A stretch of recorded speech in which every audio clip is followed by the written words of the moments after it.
Studio. Thanks so much for joining us. Kicking off a brand new week. Day 2 of this brand new week. Christmas coming up next week. Man, it's hard to believe that. We're pleased to welcome now Mike Chaney. He's the Commissioner of the Mississippi Insurance Department, also the State Fire Marshal. Commissioner, good to see you, sir. Thanks for coming in. Thank you for having me in, Gerard. And ho, I got some good news for people at Christmas. Even though I was walking in the building, Farm Bureau has a filing to reduce automobile rates, and I've got about 750,000 people that are going to get reduced rates. Reduce automobile rates. So it's the nuts turning. Merry Christmas to all you people out there who have automobile insurance. So that's one of the positive things I can say this year. What was the driver of this? Well, the driver is that we are tightening up on the loss ratios and having them go back and look at the logarithms that they use to set the rates that they need. And I will just tell you, Farm Bureau, they're a good corporate citizen. Sometimes people complain about the rates being high, but they're a good insurance carrier. They pay their claims. They do good work. And I'm not out here touting them above other companies. I'm just saying they're good, and they've looked at the situation, and they said, we think we can lower rates, and they're going to lower them. It won't be a lot, but it'll be a little bit. Every little bit helps. Well, might some other carriers follow suit? Well, we've got I'll mention 2 that have followed suit. Progressive is down, and they had to rerun. They had a computer glitch, and we kept saying, this can't be right when you made your filing. And they kept showing us the proof, and we said, we'll give you 6 months on the increase, but you got to figure out if it's right. And they came back and said, we made a mistake. Wow. So I think they're looking at about a 6.5%, maybe a little larger decrease. And then State Farm's got a decrease in, and they actually informed Andy yesterday that they want to take a look at doubling what they wanted to lower it. So when I go back in the office this afternoon, I've got a lot of meetings today, but we'll go over those filings late this afternoon again. That's really good news because, Commissioner, if you track the inflation data, when you dig into the categories of spending that have inflated the most, that's one of them. That's one of the things that's keeping inflation kind of elevated is automobile insurance. Automobile, and some of the companies now, instead of having automobiles repaired, they'll just declare it a total loss, and they'll pay you for that, and they pay you a little more than what the car's worth, so you can go back and buy another automobile without having to have that one repaired. They give you that option. So it's a pretty good deal. Okay. Toyota is the one that kind of leading the edge on that. They've got some programs in other states where if a Toyota is wrecked, they'll come in and give you a brand new Toyota and take that one back. Wow. And I don't know if they repair it or what they do with it. I have no clue. They're coming in to talk to us in a couple of weeks. Okay. That's real interesting. Well, I appreciate you kicking us off there with some positive news for the people of the state of Mississippi getting their insurance rates down. Well, I'm glad to do that. The other problem is I don't have a big budget. If I did, I'd get them to lower the rates some more. I love it. How's it going? I'd be political to say the auditor's kind of out there trying to get my rates. Man, there's no doubt about it. So give us an update. How's it going in the Department of Insurance? Good. We've got a lot of issues we're having to address. We're very concerned about what's happening on the Gulf Coast with rates. Although the wind pool rates have been fairly stable, 16% over increase over 16 years, it's just not a lot of money in the scheme of things. But we have found that about the only thing that works to lower rates on the Gulf Coast is to mitigate a home. So we've got a Strengthened Mississippi Homes program. The legislature approved a $5 million allocation to start that program off July 1 of this year, and we found the money for it. It didn't come out of the general fund. I don't care who takes credit for it. We just want to get it done. Sure. But we're already started the mitigation on a couple of homes on the Gulf Coast. Those people will see a reduction in rates of 20 to 40%. So we got a bill that we're coming back with in this next session that will actually help lower the rates with more money for mitigation. That's one. And number two, to try to make it statewide, we've got to do something for the poultry farmers in the state. And I just talked about Farm Bureau being a good citizen, corporate citizen. They cover over 51% of the poultry farms in the state, and we will not let them write anymore because of the risk that's associated in case you have a tornado down in Jones County and wipe all these houses out. So the key is to have good, affordable coverage for the poultry farmers. And if we don't do that, we're going to lose some generations of people that are willing to farm. And poultry is the number one agriculture product and the number one economic product in the state. Interesting. If you look at the numbers and what follows that is as far as products. So yeah.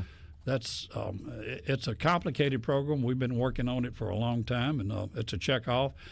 And let me make this clear: I'm opposed to price controls. So, sure. Government. So yeah. It's not going to be a price control. It's going to be some voluntary work by the industry and by the farmers themselves. Okay. Good news. What about as the fire marshal? What we got going on there? Well, the fire marshal's office is always busy. You have people that will commit crimes, and we have to investigate any mysterious fires in the state. We do a good job with that. We have a high conviction rate when we go after people if we think there's arson involved.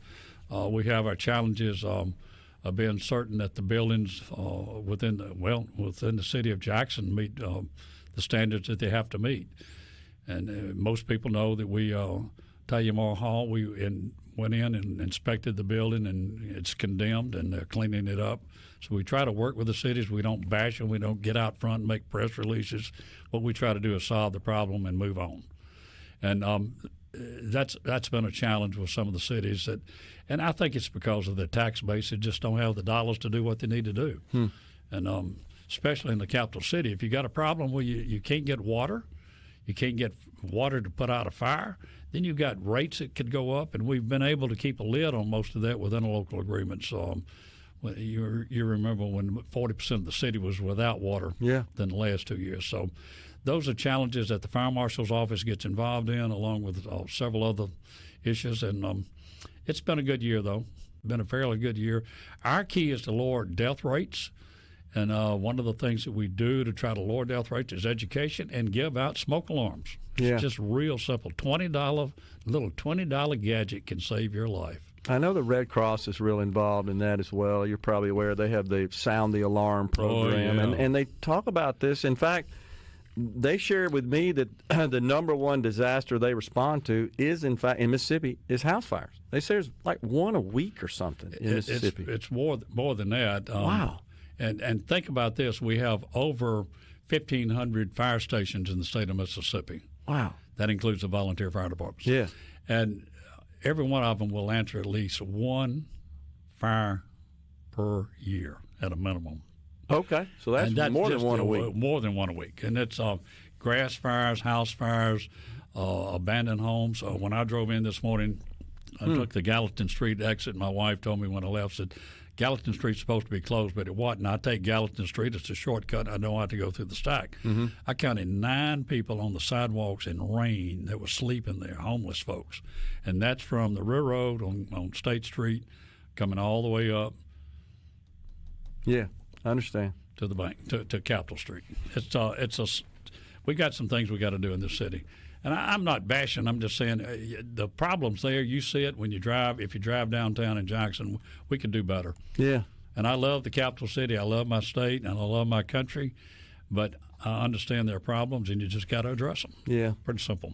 I hear you. I commend the governor for getting the Capitol Police like he's got them together. That does mean a difference. That's helped, hasn't it? It really has. I think it's. I know anytime I'm down there and I see the Capitol Police vehicles around, your confidence level goes up from a security perspective. I really appreciate the job that those guys do. They've got a tough job and they do a good job. And I'm proud to see that the Jackson Police Department works very well with them. They have a good working relationship, and they have a hard time recruiting folks.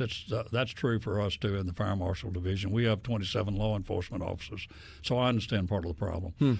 So you asked me what's our biggest challenge for 24 and for 25 is health care and health care insurance. And every time we move to make something better, we got to counteract by some of the health insurance companies. We'll talk about that when we come back from the break. Commissioner Mike Chaney, the Commissioner of the Department of Insurance in the Element Wealth Studio, coming right back. Mississippi Insurance Commissioner Mike Chaney is our guest. All right, so Commissioner, you have you got people talking about this notion of your office being appointed as opposed to elected. Tell us about your feelings there. Well, I've been the insurance commissioner for 17 years, and I've been an elected official over 30 years, serving in the House and the Senate. And the more I'm around, I figured that if you're going to regulate the insurance companies like they need to be regulated, you need to get politics out of the middle of it. And to do that, you're probably going to need to have an appointed commissioner. We're proposing in our bill that a commissioner be appointed for a period of 12 years. We want to make the bill effective January 1 of this next year. I could serve out the rest of my term. You put a clause in and let you do that or let you retire, and the governor would appoint somebody, and this is a key. That appointment has to be approved by the state Senate, and that gives a check and balance on having some crony or somebody that is political appointed. And generally speaking, going back in history, most governors make very good appointments, decent appointments. We've tightened up the requirements to be the commissioner. You don't want somebody that's got a lot of money running just as a stepping stone. This job needs steady, known regulatory authority. You don't need somebody out there running for the job that wants to be there to step up and move somewhere else and never in the office, always out campaigning, raising money. And talking about money, to run a campaign, a decent campaign for a new person to run for commissioner would cost over $1 million. And you've got to raise that money from either the insurance companies or the citizens of the state. And nobody likes insurance, including the insurance commissioner sometimes. So it's hard to raise money for the job. I was fortunate when I ran. I was a known entity, so I was able to raise some money versus the people they tried to put up. And people remember that story of George Dale being opposed by trial lawyers, and they put a lot of money against him. And George and I, by the way, are good friends. And he said, now, what are you going to do if you get in and I get to lay? I said, I'm going to the House. It was my plan. I planned to retire 17 years ago, and I'm still working. What about other states, Commissioner? So you got 44 states that appoint their commissioner, and you got 11 appoint. And you got 11 states that elect the commissioner, and you've got the Virgin Islands, which elects their lieutenant governor, who is the commissioner of insurance and of banking. And now let me go back and say that in those states that have appointed commissioners, of 44, and territories including District of Columbia, the offices run anywhere from a will and pleasure office to a term certain, and the only reason you can be removed is malfeasance of office. We have found that those people that have been in office with a set term, say, of 6 years, similar to what we do with the Tax Commission, what we do with the Workers' Comp Commission here in Mississippi, are stable. They can only be removed if they are malfeasance or do something wrong. So you have competent people in office. Okay. And that seems to work the best. So you need a check and balance to be certain you get qualified people. They need a known office, say for 6 years, so you have stability in the office, and they can regulate the rates that need to be regulated. Now, the public needs to understand the job of insurance commissioner does not give you the insurance rate that you want. Our job is to make certain those companies are solvent, that they can pay a valid claim when the claim comes due if you have one. And the other part of that is to protect the consumer from unscrupulous people that will take your premium and never actually put you into an insurance policy. And let me tell you, we have cracked down on that. We'll send people to jail for it if we catch them. So you're paying for a premium, and you've never really been enrolled in a policy. We have that all the time, and we've had a lot of that happen on the Gulf Coast. Unbelievable. So happens. So did the folks that pay the premiums find out because they have an issue? They go to file a claim, and there's nothing there? I'll give you an example. We had one up in the Delta in Sunflower County. I won't tell you what city. Of course, there's not but one city in Sunflower. But the guy had 2,000 policies. He kept the premium and used it at the gambling boat somewhere or whatever they did with it. But since he wrote for a company that was a known entity, that company had to step up and pay any claims that were out there and to cover the people, at least for the premiums that were collected. And we had 2 fires up there that people had had a hailstorm, and we had some automobiles that were damaged all within a month. So we were talking about a lot of money. Wow. And the company stepped up and they covered. That's part of what we do. You know, our job as a commissioner of insurance is like a judge. We call balls and strikes. It's like a ball game. If it's a tie run, we may make a judgment on whether it's a home run or it's an out. Same thing with first base plays. Sure. It's a ball game. And we call balls and strikes. And by the way, I let Jennifer Brandon borrow that in her campaign. She liked it too. And you got to be fair. You got to be fair to the consumer and fair to the company. Sure. So what I'm looking at is stability in the office, and to avoid somebody trying to run for the office. You don't want, and I like the plaintiff bar, so all you plaintiff lawyers don't get upset when I say this, but some plaintiff lawyers abuse their job. And look at the television every day. It's insurance, bad old insurance, sue them, sue them, sue them. See it on television. I saw 5 ads this morning. So I switch over to MSNBC to see what the market's doing this morning. And I get people bad mouthing. So it's tough. That's a tough job, but it's a job that's rewarding. It's kind of like doing missionary work. Yeah. That's interesting. Do you, and you may not want to answer this, but do you think there are perhaps some other offices in our state that should be appointed instead of elected? You ever thought about that? I do, and I said this in 1993 when I was a member of the House. Wow. So this is not new. I think there are some offices that probably need to be considered to be appointed. Okay. But I'm not trying to pick a fight with those guys. Yeah, sure. I'm talking about my particular office that I think needs to be appointed and not elected. And the only code section open is that of insurance commissioner. Now, what the legislature does with other offices, that's their business. But some offices need to be appointed, and most states, if you got a cabinet position like in Florida, they are appointed. And right. This way, you have a team that can work together for the common good. I mean, it makes sense to me, honestly.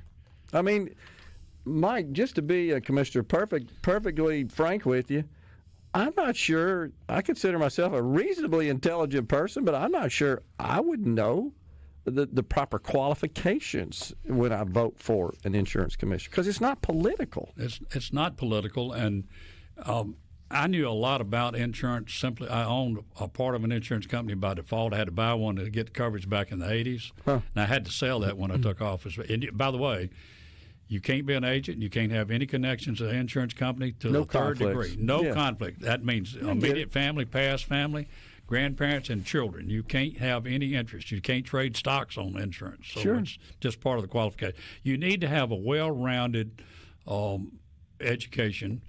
Preferably, we think a lawyer does a good job if they think right, but you got to understand the cause and effect. You got to be able to think cognitively. Sometimes I can't do that, but I got people that can.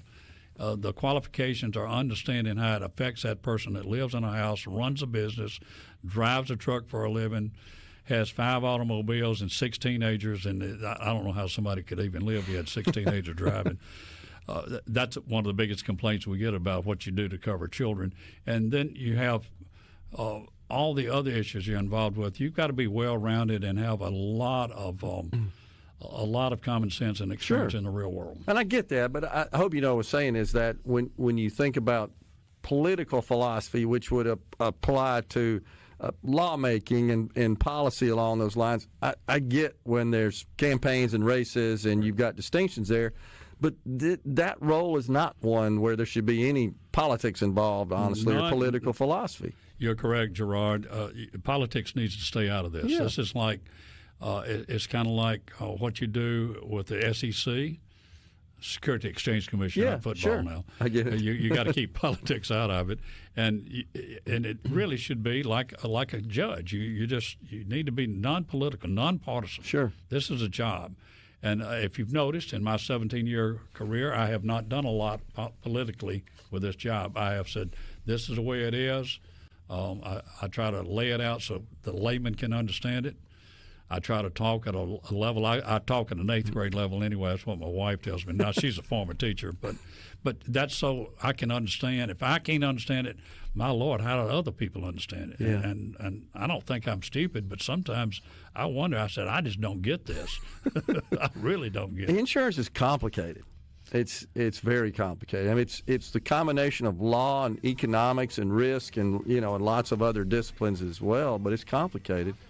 We got a break right here. If you can hang with us, we got to talk about health insurance and what's going on there. We got Commissioner of Insurance for the state of Mississippi, Mike Chaney, in the Element Wealth studio, coming right back. Studio visiting with the Commissioner of the Mississippi Insurance Department, Mike Chaney. He also, of course, serves as the state Fire Marshal. So we got a question here, and you answered it off the air, Commissioner. I'm going to ask you to answer it Let's see here, if you would not. Yeah, here we go. Could you ask the commissioner why the state employees' health insurance with Blue Cross Blue Shield is twice what it is in Alabama for family coverage? I know we are not healthy, but not twice as bad as Alabama. So in Alabama and Mississippi, the basic employee gets their insurance free. Same thing in Mississippi, same thing in Alabama. In Mississippi, if you add your dependent, your child, and let's say you're a school teacher, you add your child and your husband on, because it's fairly good insurance, contrary to what people say. Yeah. You're going to pay for it at the normal commercial rate or whatever it would be. Yep. In Alabama, the state of Alabama picks up 80 to 100% of that cost, depending upon certain circumstances. And the reason for that is they invested in a program years ago that said, they end the buildings and they have a trust fund. And I will tell you, they worry about whether or not they can continue to do this. It's expensive. It's very expensive. And what we're looking at on health care, unless we get a handle on it, are increases going just from what we see of anywhere from 11 to 25% a year increase. Next year? Next year, I don't think they're going to be quite that high, but I think we're looking at some increases outside on the commercial side. On the ACA, we're looking at reductions, and it's complicated, but you have a medical loss ratio. MLR says that you got to spend 85% of every dollar you take in on health care. That was 80. That's 80 if you're under a small group plan. Okay. 85 in a large? 85 in large. Okay. So the deal is that to keep health care costs where they need to be, you got to watch everything that happens. The legislature, and I'll say this because every legislator voted for a bill that came out of a conference committee to give ambulance and ground transport folks 325% of Medicare, said they couldn't make it on Medicare.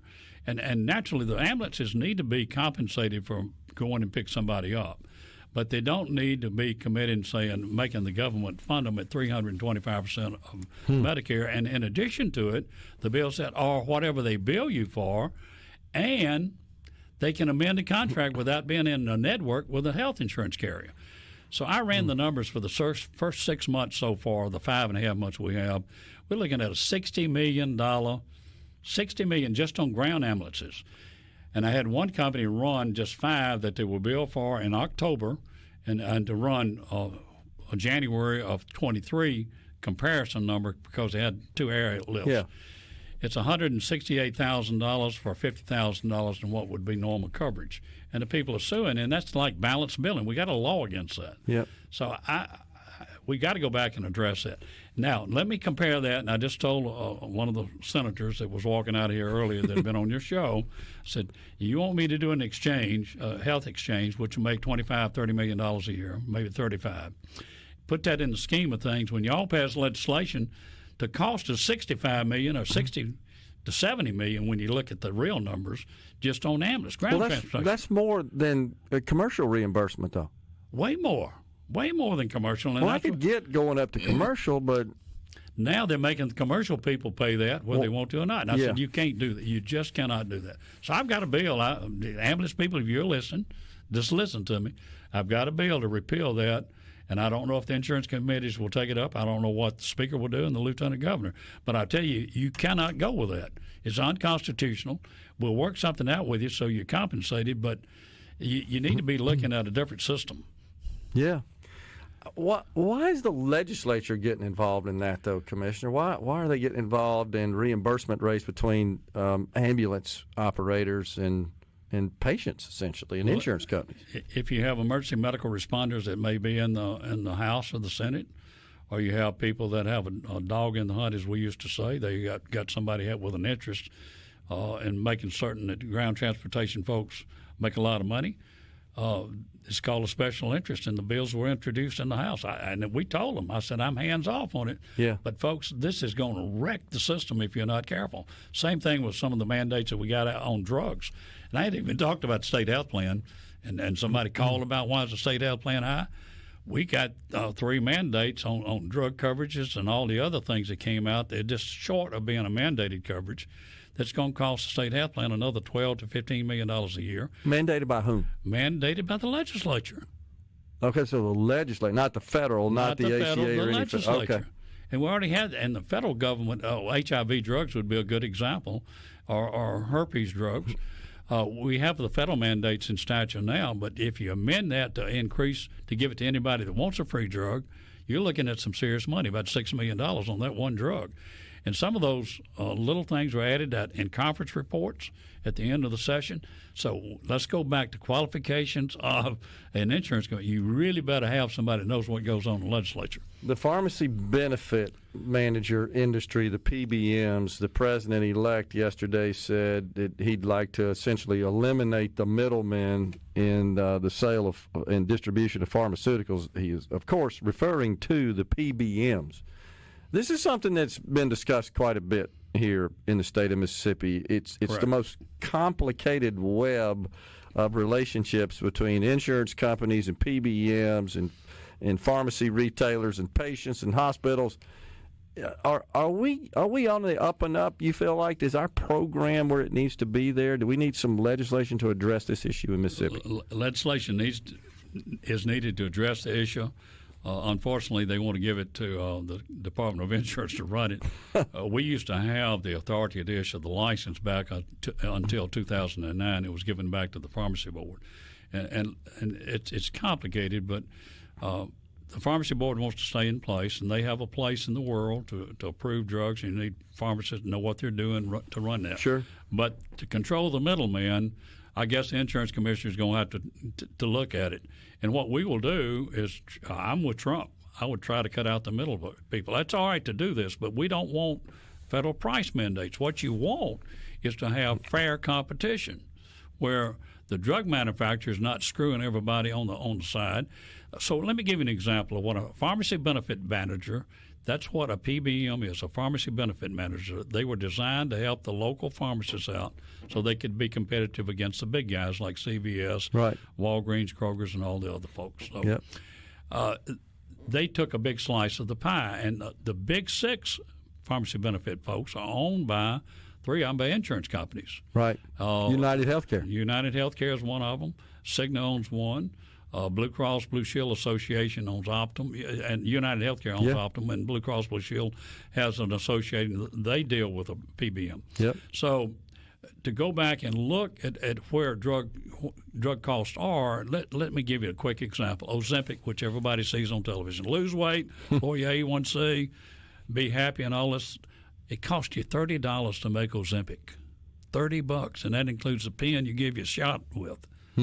We sell it for $900. I say we, not me. The pharmacy benefit managers sell it for $900 down to $400, depending on who you buy it from. You get the markup here. Well, of course, they tout themselves as helping to keep costs moderated because they insert themselves between the makers of these drugs and the retailers of these drugs and the insurance companies and so forth. So is there a question about just their value proposition in the process? Well, it's a question about how much money they should be making, but let's go back to the problem. You got a drug that costs you $30. Give them the benefit of the doubt because of inflation. It costs $40 today. You're going to sell it for $900? Well, so I get it, where's the problem? Where's the consumer the consumer is prescribed Ozempic to lose weight or lower the A1C. Once you get on these drugs, you don't get off of them without going back to where you were. So the drug companies have a captured audience. They sell them on television. They don't ever tell you what it's going to cost. You don't really know what it's going to do. They give you side effects. You ask, just think. But you don't want price controls. You just I don't said want that. price. But what you can do is make the federal government be able to control what the pharmacists are doing. Not the pharmacists, but the pharmaceutical companies. Who finance them? Who finances their research? The federal government. The FDA did. Yeah, no doubt. And Josh Hawley, the senator, and Liz Warren, you wouldn't expect to see those two people join in on legislation. They've got legislation right now that would force the health insurance companies, such as United and Cigna and Blue Cross, to divest their PBM operations. Well, Blue Cross wouldn't be affected. They work with this PBM, so they don't own the PBM. They just work with them. Okay. Centene has done the same thing because of the lawsuit in Mississippi. That's who it is, yeah. Cigna would have to divorce themselves. I think you got to be careful as to how you work that legislation. The deal here is to have a fair playing field. I hear you. My fear is that, I get it, the reason, the logic behind let's split these guys up. And then we just see health insurance rates go up because the reason they got into that business is because the ACA essentially capped their profit. They don't make a lot of money selling health insurance as its own product. So you're right. That's a problem. That's when it started. They said, okay, we're going to have to get in other businesses. I got another segment this hour. If you can hang around, we can continue the discussion. We will. You good? All right. We got the Commissioner of the Mississippi Insurance Department, Mike Chaney. Studio, the Commissioner of the Mississippi Department of Insurance, Mike Chaney, is our guest. So Dave or Monticello wanted to know why, why they force a retiree off the state health system when they reach age 65, even though the retiree is paying 100% of the premium. I thought they could stay on it. A retiree can stay on the state health plan. They got to pay for it. Yeah. And it usually runs. It's more expensive than what you would pay if you were under 65. Okay. It's not. Say more. It's maybe 10% more. Why wouldn't they go to Medicare? Well, you can go to Medicare. You get Medicare Part A automatically. Right. So you can use that retiree insurance as your Part B. Yeah. Okay. So it's either you're going and. Lord, whatever you are and whoever you are and you're over 65, don't get an Advantage plan unless you really know what you're buying. Advantage plans need to cover your doctor that you're going to see. They need to cover the drugs that you're taking and be certain that they're there, and be certain when you talk to the agent, if they're going to tell you that these plans are good for 12 months, they better be good for 12 months. And we run into this every day. People buy a plan and it's good for 3 months, and then they have to change the doctor, and the doctor's 60 miles away. So back to the question, retirees do pay the state for their retiree insurance if they stay on that state health plan. Yeah, that makes sense. So somebody wanted to know, why can't we just insure a person to drive and not the vehicle? I have 3 vehicles and have to insure each. I can only drive one at a time. Well, because the risk profile of each vehicle. And it's the value of a vehicle. You may different. have a brand new car, and I get asked that question a lot. Yeah. And, we say it's because of the vehicle's value. Yeah. And we had a couple of questions, Commissioner, about, the R&D costs. Yeah, why don't Mr. Chaney talk about the billions of dollars pharmaceutical companies losing drug development for drugs that never make it? There's more to that. And you and I were talking about that off the air. You acknowledge that they've got to recover their R&D as part of their model. They have to recover their R&D models, and that's the reason I said I'm kind of like pharma. They're entitled to recover those dollars. It costs a lot to do research and development. It's no different from the technology software companies. It costs money to develop them. Yeah. And they do have, I'm familiar with the way some of the pharmacists have worked. They have a big development company they support together, but they have to still be compliant to antitrust laws. Yeah. And the government has paid for a lot of that research, such as for the COVID vaccines and et cetera. Yeah. Yeah, I get it. Jonathan says, the example you cited, making medicine for $30 and selling it for $900, special interest, kickbacks, et cetera, and people hear these types of stories about insurance companies. That is why a major reason why people feel resentment towards insurance companies, but it's not the insurance companies that are reaping all this profit. The insurance companies do not reap the profit. It's the middle people in between, and it's folks that, the pharmacy benefit manager never touches a drug. It's all a money transfer. Yeah, it's smoke and mirrors to me. It's paper. It's just paper. And they're not regulated from an MLR perspective, right? The way that base insurance companies are. They are not. They are not. Yeah, I mean, that you and I have talked about this before, and I've mentioned it many times on the show, that the conventional, just standard health insurance industry is not very profitable. In fact, they don't make a whole lot of money relative to their revenue. I mean, I looked it up. I researched this to hell and back. The combined profit of the top 8 insurers who are responsible for 50% of the commercial coverage is $26 billion a year. Sounds like a lot, except it's about $900 billion, of gross sales. They don't really make that much on the bottom line. It's a very low profit business. It is very low profit, and if you make 3.5%, you're really it's a grocery business. It is a grocery business. It's tough to make a profit. And in United Healthcare, it's listed over the board. So they have to try to shoot for 6%, or the stock value is no good, and that's how they're funded. And then you take the mutual companies; they're lucky if they can make 2%. That's right. And the way they try to keep it there is they control the votes of the policyholders. It's tough to make money in the healthcare business. United Healthcare did $250 billion of revenue last year. They made 14, so they're right about that 6% mark That's you were right where talking they're about. supposed to be. It's a little better than Kroger, but not much, honestly, when it comes down to it. So we didn't talk about the Kroger-Albertson merger. You didn't say anything about that. I don't know how we get off on groceries, but this situation with we got to go, but this assassination of this United Healthcare CEO, I mean, it's ridiculous. it is ridiculous. And the thing that worries me is this young person just found somebody. They don't even have United Healthcare. Found him Right. and decided they're going to kill somebody because they don't like insurance. And my wife says, "Are you worried about somebody wanting to kill you?" I said, "Honey, you know we get death threats, and most people will call you up. And we also get a lot of praise, but that's the world, and the world's been that way for a long time. Yeah, And you just hope that we have civility and not anarchy in this country." totally agree. Well said, Commissioner. Appreciate you coming on, and very Merry Christmas to you and Mary and the family. Appreciate it, Mike. Thank you, Gerard. Always a pleasure to be here. You know, my wife tells me that you're smarter than I am, and I said, No, I kind sir. of agree with that. We're coming right back. Thank you.